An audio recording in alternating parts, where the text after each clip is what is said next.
Hey, yo, what it did, y'all? Let's get right into it. So, roughly a month ago, we got the announcement for Legacy of Phrecia, and I was pretty cautiously optimistic once they announced the idol system in particular, just because I like to give GGG room to actually cook with a system before I cast judgment upon it. And I think it's just really cool that we finally got a core endgame experiment instead of something seasonal that might or might not go core. And the most important reason that I'm usually cautious and waiting before I give any judgment ahead of time is because I can never really predict where I will really take issue with a system at. And in this case, it's trade. The item system has ended up feeling like a very messed up combination, as a friend of mine put it while I was streaming the other day, as a combination of the best part of the game, our Atlas tree, and the worst part of the game, trade. Specifically talking about trade and its peer-to-peer friction, because I was complaining on stream about the fact that I was, looking forward to mapping after doing, finally progressing my Atlas out and being really burnt out on the fact that I would need to go spam down trade for these idols that I want until I got 31 idols purchased in order to set up the full strategy that I wanted to try. And it's 31 because I didn't want to buy an overpriced set to that on TFT to then have to wait to go through TFT again to sell the overpriced set if I don't like it. It's about the inconvenience here, right? Because I think this system has a ton of promise, and the commoditizing of this fun, the trade of design of this system isn't the greatest idea, at least in Path of Exile. So going forward, we're going to talk about what I actually like about the idol system and what I don't like about it and how I think I would change some things to make it work, because I have a feeling they're going to keep doing things like this and they need this feedback. Okay, but real quick though, before I do all that, if you like these videos, like, comment, subscribe, support the channel. I'm trying to hit 10K subs this year. It's a lofty goal, I know, but if you guys just keep helping the boy out, we'll get there, right? Anyways, get into it. Now, before diving into the things that I would actually change, I want to take a bit to talk about the good, right? And why this system is even worth workshopping further on instead of just leaving it to rot, because we know that it is going to just be a private league mod after the event ends. But I want it to be so much more, or at least I want the concepts and the learnings from this to be more.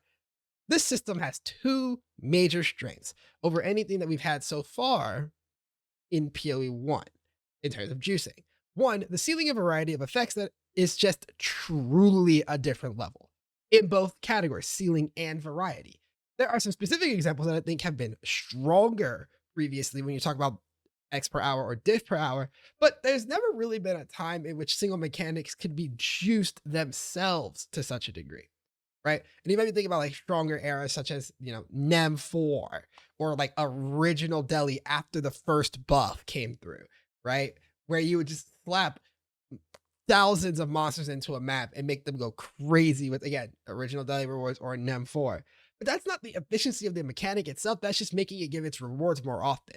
But I'm talking about the mechanic itself, such as 18 to 20 delirium rewards on over 10 tiles. That's what I'm talking about when I say the ceiling has gone crazy, right? And this ceiling applies to so many strategies. Pretty much every strategy actually in the game has had their ceiling improve, right? Look at even Heist, which, if you remember in Necropolis, they removed Sextants and reworked Scarabs, and Heist lost all of its additional investment outside of the map device modifier and the Atlas tree. And now Heist is just, able to play at almost 50% fully revealed blueprint drops with juice blueprint drops and all this other stuff. This is a level of ceiling that Heist has never seen before. And you can apply this to every mechanic in the game now. And that's the variety that I'm really interested in, because I find it really cool that we have the ability to invest at this high level in every mechanic instead of having to be a fan of, quote, juiced mapping in order to really get to ceiling out our investment in mechanics. While I was really excited to try out the Conqueror farm with destructive play and just a ton of Guardian and Conqueror drop chance, right? Like, that is sweet. Now, that's one of the two strengths, and it's the more important strength, but the second strength I think is worth noting anyways, which is just that the mechanic is extremely set it and forget it, right? You get your idols that one time. Like, I did complain about the inconvenience of getting my 31 idols, but once I got my 31 idols, like, the 31 idols are done. if I want them to be done. I never have to touch it again. No reapplying sextants, no making sure I have scarabs in the device. None of that. The 31 idols are there. They are never consumed. And that is beautiful. Fuck having to actually maintain your strategy. But now that we've sung the praises of the system, I need to rip into it a little bit because those are the major strengths. And I think that the trade centric design is really pulling a lot away from this. To name a few notable issues that I have, loss of consistent access to necessary progression tools, such as the adjacent map drop or tier up, idols not being modifiable, even though they have modifier pools that actually are larger than Jewel's modifier pools. There's no targeting at all, in fact, for these excessively large pools of modifiers, which means that recombination is truly the only way to get what you want once you've seen one mod at a time. And for some reason, there being idols that can drop with 1 to 2 modifiers on them. Why is that even a thing? There's also some immense stashing pressure, but that's more of a monetary concern and less of a design concern. It's just in there because you need to like stash them for sales purposes or recombining purposes. But I digress. It's worth noting that the biggest problem in this list, the first one even, is not actually a trait design problem. It's just something that I feel like they did attempt to fix that, but just kind of like missed the mark. Talking about the consistency of map drops and progression, because this was the first thing that I heard about the mechanic when people were talking about it at the start of the event. I was not doing mapping at the beginning of the event, so this is mostly from what I've seen from other people, as well as a little bit of minor experience after already having money of my own to work with, right? But I feel like they attempted to make up for the loss of what you're used to getting in the Atlas tree through the fact that every slot ends up being worth 2% map quant, right? All of the idols give map quant equivalent to 2% per slot that they take up on the board, so that you would actually end up with a good amount of map quant. And it's actually a really meaningful amount, but it's something that I think is a lot harder to feel because you oftentimes, especially as you get into like upper yellows and low reds, drop maps that are just 4 tiers below you anyways. And so it doesn't matter that you're dropping more maps compared to the impact of the adjacent drop modifier, which is also why people who are filling in their Atlas don't actually put in all of their watchstones immediately, because you would rather have the adjacent actually do its thing appropriately and correctly for you, right? The adjacent drop means so much more than a lot of what these other modifiers mean, even if it's numerically worse. So that's a part of it, right?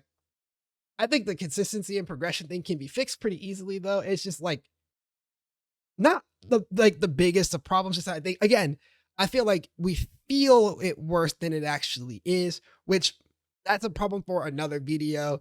Maybe I'll talk about this when 326 is rolling around, because it's not really topically timed for that. We got forever until 326 actually gets here. Let's talk about the other problems that I mentioned, though, because these all manifest through a desire for it to be a trade viable system, right? We have to start with the unmodifiability. This is the 3rd time now that they've done an unmodifiable item, which just honestly, I'm just going to be real with you. I hate it. Just as a PoE player, long-standing PoE player, one of the hallmarks of this game is this exceedingly deep crafting system and the idea that any and everything is modifiable. I don't love this principle. I understand why they do it, don't like it. The first time they did this was in Sanctum, with relics and sanctified relics. The second time they did this was in Charms with Charms in Affliction League, and the third time is now. And so in Sanctum, what they learned is that unmodifiable items not being tradable feels like ass. Like you just have no way to actually hunt the thing you need. You can't trade for the relics you want. You talk about the sanctified relics, especially for character power purposes, but you also can't just like farm the one you want or craft the one you want. So you're just stuck there praying to God that at some point Lycia drops you the right sanctified relic, and that feels like ass. Then in Affliction, they were like, okay, you know what? We're going to at least make it tradable. So even though Charms made up a substantial amount of character power, same for Tinctures as well, and it was a substantial amount of character power, and they weren't craftable, at least they were tradable. So you could still get your hands on it, but just still not craftable. And now this time, they're not attached to character power, and they're not craftable, but they are tradable. But I would say it's a bigger sin, which is that it is your ability to actually add content to your maps, or what content you are adding and investing in. You find out that you've got idols that you like, and why is Einhar in every map? I don't like this. Get me out of here, right? And so you're just at the whimsy of what you get until, you've been thorough enough to progress and get what you really want, or you can open up that trade site and get busy. And this design as a whole really illustrates that I think they've landed on on the idea that their highly repeatable and failureless crafting system as a source of a lot of problems with the game, especially in matters of item value. It's worth noting, by the way, failure here specifically refers to the fact that an item is deleted or bricked. Not that you missed, right? Like if you miss a fossil craft, you could still just do another fossil craft, right? And that's fine. When I say failure, I'm talking about how the item is gone or no longer workable, right? You're trying to get a corruption implicit on an item, you vol it. That is a one-time operation. You have to go get another of that item in order to do it, right? That is a one-time thing. That's what I'm looking at when I'm talking about failure, as in like you cannot repeat, you cannot perform again. And so this is the concept for a future video, but it's worth talking about here because idols are designed with the fact that the only way that you can actually modify them is through recombination. And that process does delete things, which allows it to maintain value, right? Because, oh man, I got a one mod idol with this insane modifier on it, such as the Rogue Exiles modifier, right? I'm going to try to recombinate it with this other insanely strong modifier and hope that I get both of them together. But if you fail, the modifier is gone. And that's great for item value. And when you look at the issues I described earlier, as well as the example that I just gave you, you will find that it is very reminiscent of how PoE 2's crafting was designed. Make an item, or in this case, drop it, realize it's not good enough, or that it might just be no good altogether. Put it in the stash so you can reforge it later, or in this case, recombinate, or 5-to-1, whatever it may be, right? And then, deal with the interface, especially like reforging and recombinating are roughly the same amount of time in the interface each time. It's really annoying. It's just that you do the reforging a lot more than you do the recombinating, right? And then you repeat the sequence if it sucks until you get the item you want, right? And that is not my favorite experience to play the game through. It's very effective in the case of recombining, at least. Like the difference between recombining and what the reforging events does is that recombining actually makes good items. Reforging is just copium, but it sucks to play through either way. And it applies some insane pressure to your stash, rip to y'all that don't have 17 quad taps. I'm just saying, but it isn't necessary evil if you want to actually emphasize the value of a dropped item. Value meaning in terms of trade here in particular. And this is a persistently present idea throughout the game, especially the past couple of years. If you've listened to Chris or Jonathan talk during various Q&As, interviews, or showcases. And that's something that they were really, really committed to. Laying that all out on the table, I think there's a couple easy changes that I just want to see made. And then maybe an aspect that's worth considering reworking, but I don't know, right? First, I would like to see them just make another small baseline buff to sustain and progression mapping early. I just kind of think that this is a section of the game that is no longer worth having be a struggle. That sounds a little odd, and it's not like a accelerate us way faster than our characters can progress type of thing, but rather more so like so much of the game is beyond that like walled off progression sense, right? The damage check for Eater Exarch is genuinely under 500,000 DPS. And our characters scale up very easily at this point to hundreds of millions of DPS. That point in the game is just so far beneath where the game really actually gets rolling that it's not a thing that we should be having to fight with them on anymore. And I think they just need something that feels about as good as the connected map modifier. Maybe it's adding it in to be like 1% or 0.5% chance for that connected map modifier per Atlas bonus, in addition to what we get for the idols. Who knows? Just like kind of a thought process there, right? 2 is that I think that they have to do better about letting us target farm things if we're going to continue towards this idea of uncraftability. And this pertains to PoE 2 as well, but just generally speaking, I feel like if you're going to make it such that we cannot modify items, we should be able to generate more of them, right? That's just kind of always how I've viewed this matter. It's kind of a hangover from a couple other games that I've played, but I just think it's a good idea, especially when you're trying to get us to be okay with uncraftable items in a game where crafting is kind of one of the bigger selling points of the franchise, quite frankly. And lastly, I feel like we need an update to trade features. And I say I feel like, but I want to make it very clear that I know we need this, right? This is not exclusive to my opinion on idols. And I've said it many times over the past couple of years on and off of this platform that I do not like the way that trade functions currently. And I'm only so willing to push this needle now because they bent the knee, right? After many years of telling us that trade has to be this high friction environment, that trade has to suck, it has to make you suffer, right? They bent the knee this league with the currency exchange. And Mark said it himself in that Q&A, like, yeah, I just kind of did it for a little bit and realized it sucks. So maybe we could get them to realize that trading as a whole sucks. It isn't just commodity purchasing that sucks. It isn't just sextants and scarabs and whatnot that sucks. It's trading as a whole, really, that sucks. The need to pray to God that the person you want to buy from is online and at their computer and willing to trade you / doesn't forget that you messaged it. Like, fuck all that. Genuinely.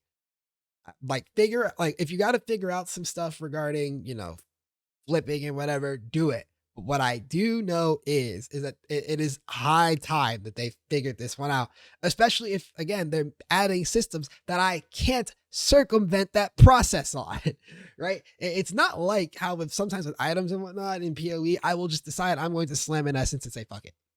Like, I don't care. I can't be bothered trying to get somebody to sell me a 20C item. I'm just going to slam the essences that I have. Maybe pay 25 to 80% more, but like it'll get done and it'll like be a little bit more enjoyable for me. I can't do that here.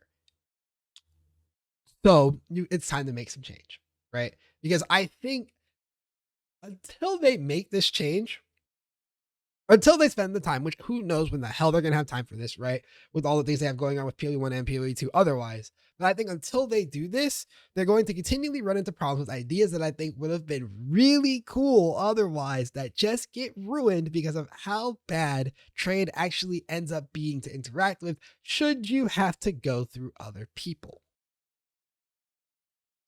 And that brings me all the way back to the genesis of this video. Trading, especially as the game and the community has gotten more efficient, has found a way to root itself into the problem with more and more systems in the game. And the game has not evolved. Simply the fact that GG has fought with us for so many years to not evolve trade really is doing the damage. The friction that they've convinced us that we need to have for trade to function is instead creating a need to be designed around that is really hurting our view on things that I think are fantastic. As I said at the beginning of this video, I think that idols are incredible. I think they are an incredible way to refresh our endgame experience. And it is a damn shame that all I can think about when I think about idols is my frustrations with the way that trade has tainted their design. That's it from me. If you rock with the video, like, comment, subscribe, all that good stuff. Again, aiming for 10K this year. Would really appreciate your support, which you guys have been killing it anyways. Like, we've been kind of just going up. I love it. Check out the Twitch and the Discord. Those are linked in the description as well. If you want to join the community, get more takes like these, especially ahead of time when they're more raw. And I stream on the weekends. You'll get all that like in the Discord. Check that shit out. Thank you guys for watching and listening. I appreciate it. Catch you guys in the next one. Peace.